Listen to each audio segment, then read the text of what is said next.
né? Nós estamos numa época mais polarizada que eu já vi na minha vida. Olha que eu passei por 15 planos econômicos.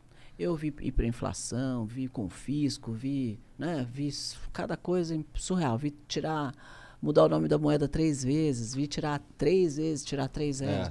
Né? Imagina empreender nessa época, eu disse loucura. Na Não, época da inflação. eu lembro de uns... 80% de inflação, eu trocava o preço 2 vezes por dia. Nossa, devia ser muito chato, Cara, mano. eu Muito lembro a Casa e Vídeo lá no Rio, que eles vendiam a prazo e diziam assim, 50% de juros apenas, tá ligado? Surreal. Os bagulho assim, sinistro. Minha mãe, quando chegava o dinheiro lá em casa, minha mãe já mandava correndo no mercado pra comprar logo. Porque você no tinha dia seguinte loja mudava o naquela preço. época, a fábrica? Eu já tinha a Fitoervas. E como que era essa loucura? Como que era ter uma indústria na época da inflação máxima? Maluco. Completamente maluco. Você imagina que tinha às 8 horas da manhã eu trocava o preço e às 4 horas da tarde eu trocava o preço de novo. Às 2, 3 horas da tarde eu trocava o preço de novo. E aí chegava uma hora que você nem sabia mais se o teu preço estava certo ou errado, porque você começava a perder a referência. Então eu falava, a gente tinha o preço do McDonald's, de um Big Mac do McDonald's, e tinha o preço de uma caixa de fósforo. Então eu sempre tinha o preço desses dois produtos. Todo dia de manhã alguém me trazia o preço do McDonald's e da caixa de fósforo. Aí eu olhava o meu preço em relação a eles, para ver se eu não estava muito louca, se eu não tinha subido de mais ou de menos. Porque você sabe que o Mac e a caixa de fósforo ia conseguir fazer aquela conta boa. Sei lá, pra gente ter alguma balização. Algum tipo de jeito de você se De balizar. onde que tirava? De onde que o Mac chegava nessa conta? Ele sei, olhava a caixa de fósforo? Nem sei se ele sabia tão melhor do que eu, mas assim, era pra mim, foi o que eu escolhi. Falei, vamos escolher 2 coisas mais doidas e vamos escolher isso como referência. E aí escolhi esses preços. O Mac é uma boa referência, né? Na minha opinião, né? Chegou uma época que, se eu não me engano, a referência era o FIR, que é índice. Um índice aí, pá, não sei o quê. E, cara, isso aí a gente tá falando de 91, 92, não é? Por aí. Foi quando... Foi em 1990, que era o Collor, o presidente da época, ele tirou a hiperinflação e fez o confisco.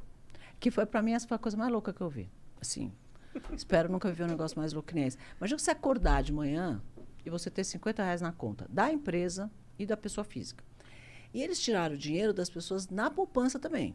Então, por exemplo, o governo a vida inteira fez grandes campanhas para as famílias fazerem poupança e poupar o dinheiro dos filhos. Olha, faz uma poupança para o seu filho quando ele nascer. Então, as avós davam poupança de presente para os netos. O pai comprava uma poupança porque o dia que você casar, você vai comprar um apartamento. Ou o dia que você se formar, você abre sua empresa, abre seu consultório com esse dinheiro, sei lá. Então, todo mundo tinha uma cadeia de poupança. Os caras foram lá e congelaram a poupança, a conta corrente, tudo de todo mundo. Aí ficou o país inteiro com 50 reais no bolso. Todo mundo. Aí eu cheguei na fábrica, eu tinha 800 funcionários naquela época. Cheguei na fábrica, tava todo mundo assim, com o olho arregalado, me esperando entrar, né? E aí falaram, e aí? Como é que nós vamos fazer? Falei, olha, não tenho a menor ideia. Começa a pagar a luz, porque os 50 reais não paga nem a conta de luz da fábrica. Era surreal, não pagava a minha conta de luz da fábrica. Mas não pagava água, luz, telefone e tudo. Não pagava. Eu falei, começa a pagar a luz, porque a gente não tem dinheiro nem para pagar a luz. E aí, pagou? Mas e o que aconteceu depois? Foi a época mais louca de todas, assim. Eles devolveram? Muita gente se matou. Muita gente se matou. Muita gente se matou. Você imagina, eu tinha uma amiga que tem 3 filhos. Uma história paralela. E ela tinha separado do marido, pegou um dinheiro, falou, olha, eu vou pegar esse dinheiro da casa que sobrou para mim, vou vender a casa e vou comprar um apartamento menor e a gente vai viver com esse dinheiro. Então, ela vendeu a casa, fez o negócio do apartamento menor, combinou com o cara que ia pagar, sei lá, amanhã, e vendeu a casa dela, recebeu o dinheiro, pôs no banco, congelaram o dinheiro. E ela ficou na rua, porque ela não podia pagar o apartamento menor que ela comprou, porque ela não tinha dinheiro, e não podia voltar para casa dela que ela tinha vendido, e não tinha o dinheiro, porque o dinheiro ficou preso no banco. Caralho. Aconteceu isso com um monte de gente. Meu pai nessa época empreendia também, alguns clientes dele foram pro espaço, e alguns outros se mataram mesmo. Um monte de gente se matou. Um monte de gente se matou. Foi o maior índice de suicídio. Que loucura porque essa as pessoas porra, piraram. Né? Quanto tempo demorou para os caras devolverem a grana? Eu nunca me devolvi. Na verdade, nunca devolveram direito. Foi 1 ano e 8 meses depois que isso foi sendo... Na verdade, o que eles fizeram? 1 ano e 8 meses depois? Olha o que aconteceu. Eles fizeram um sistema de... Você podia ir desbloqueando o seu dinheiro. Então, por exemplo, eu podia desbloquear o dinheiro da minha folha de pagamento. Então, eu tinha que provar que eu tinha uma folha de pagamento. Eu ia até o banco, o cara me dava em dinheiro o valor exatamente da minha folha de pagamento. Eu ia para o escritório, pegava um monte de envelopezinho. Eu tinha 800 funcionários. Eu tinha que pôr no envelope o dinheiro de cada um e entregar o dinheiro para as pessoas. E assim foi indo. Eu conseguia desbloquear. Então, por exemplo, eu podia desbloquear se eu tivesse que pagar um empréstimo, se eu tivesse que pagar um imposto, eu ia lá, provava que eu tinha esse negócio e conseguia desbloquear. O que eles conseguiram com isso? Empurrar a economia um tempão sem ter dinheiro girando para baixar a inflação, porque a inflação era 80%. Entendi. Então, era uma... Obviamente não deu certo, nada deu certo, porque aquele negócio era uma loucura, um sistema completamente maluco. Mas isso foi fazendo esse desbloqueio acontecer. E eu, graças a Deus, eu não tinha salário naquela época.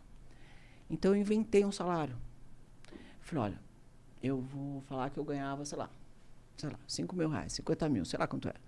E pus isso na folha de pagamento. Aí eu chegava lá, desbloqueava o meu salário. Com o meu salário, eu pagava água, luz, não sei o quê, a matéria-prima, não sei o que tal. E aí eu consegui fazer a empresa começar a girar devagarzinho com aquele dinheiro que eu, teoricamente, retirava, que era para o meu salário, entendeu?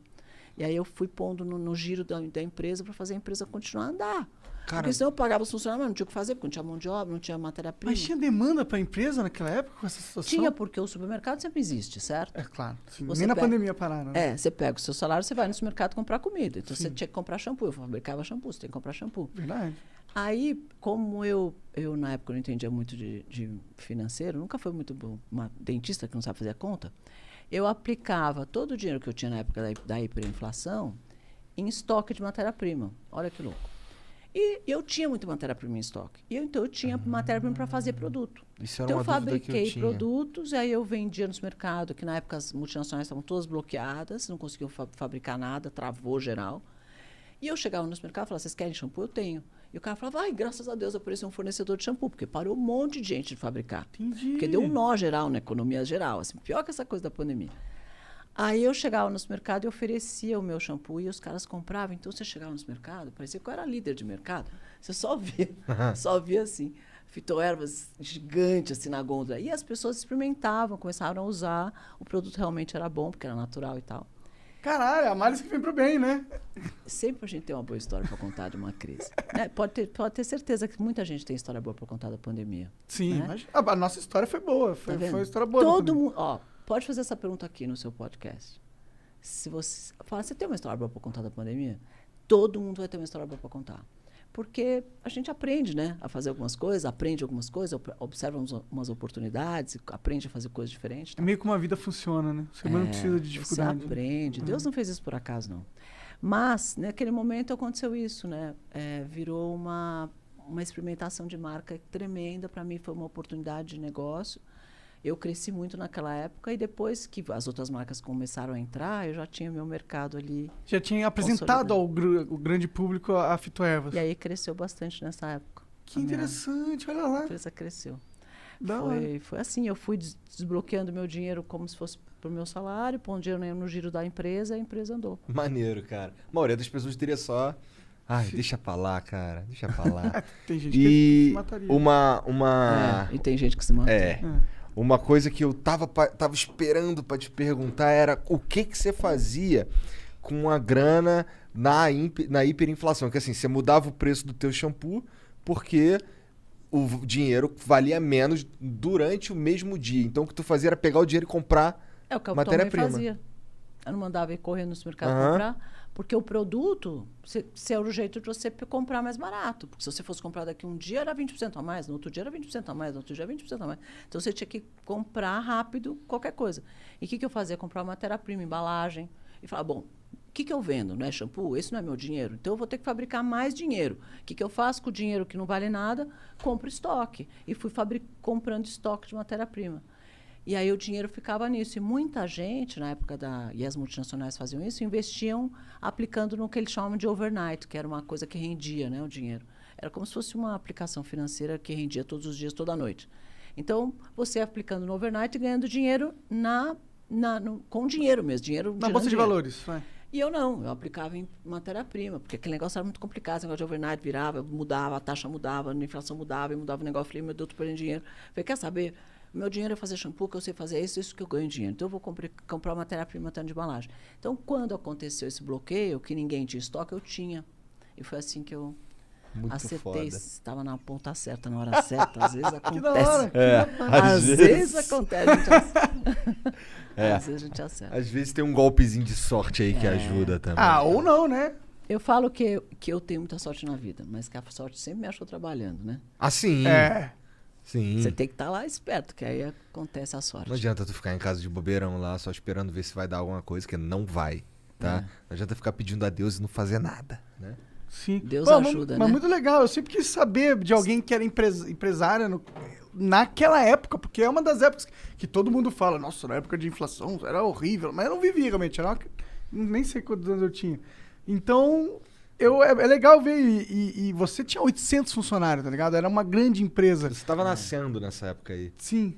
E o meu pai ele tinha, tipo, uma pequena empresa, era ele e um outro funcionário, uma empresa de TI, tá ligado? Então, uma grande empresa saber que... Mano, imagina você pagar a folha, seus funcionários. Das quantas conversas você não deve ter tido com a tua equipe, a coordenação. E aí, em 94, quando veio o Plano Real lá, isso, como é que foi pro mercado, pra empresas? Daí o dólar virou 1 para 1, né? Aham. E aí foi uma época boa, porque imagina ser dólar 1 para 1. Então, Parece bom. Foi muito bom, assim. Porque aí você compra insumo mais barato, a gente depende de muita coisa importada, então é legal. Aí depois veio a época do Lula, que aí as pessoas se apavoraram que o Lula ia entrar e o dólar foi parar em R$4. Aham.